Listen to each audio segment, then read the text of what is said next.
Le 6-9. Listen anywhere. Sur France Inter. Géopolitique, bonjour Antoine Malo. Bonjour Christelle, bonjour à tous. Ce matin, Antoine, vous revenez sur cet échange de prisonniers entre la Russie et plusieurs pays occidentaux. La Maison-Blanche parle d'un moment historique. Et elle a raison Christelle, 26 prisonniers, c'est effectivement un échange XXL, le plus important depuis la fin de la guerre froide.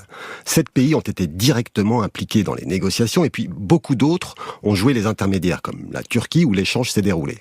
Bref, c'est une opération diplomatique d'une envergure exceptionnelle. Il faut imaginer la complexité des discussions compte tenu des enjeux et du nombre de parties concernées. Il a fallu faire des choix, des concessions. D'ailleurs, le chancelier allemand Olaf Scholz l'a dit hier. Ça lui a vraiment coûté de relâcher Vadim Krasikov, un colonel des renseignements russes qui a commis un assassinat à Berlin en 2019. Mais comment l'Occident et Moscou ont pu se mettre d'accord sur un tel échange alors que leurs relations sont désastreuses ? L'un n'empêche pas l'autre. C'est ce qui se passait déjà pendant la guerre froide et c'est ce qui se passe encore aujourd'hui entre la Russie et l'Ukraine qui sont pourtant en conflit ouvert. Après, ce qui frappe, c'est le déséquilibre de cet échange. Même si le Kremlin affirme le contraire, il est plutôt en défaveur de la Russie. Comment ça ?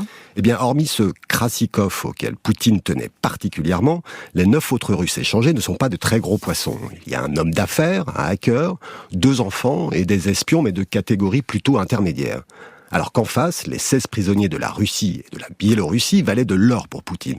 Je pense ici aux 2 Américains, le journaliste du Wall Street Journal Evan Gershkovich et l'ancien Marine Paul Whelan. Mais il y a aussi les opposants, il y a Yashin, Vladimir Karamurza ou Oleg Orlov. Eux, ce sont de vraies figures de la contestation russe, des ennemis quasi intimes de Poutine. D'ailleurs, à l'origine, cet échange, qui était en fait en discussion depuis des mois, devait aussi inclure son principal adversaire, Alexei Navalny. Mais sa mort cet hiver en prison a tout remis en cause. Mais comment expliquer que Poutine ait accepté cet accord s'il ne lui est pas si favorable au fond ?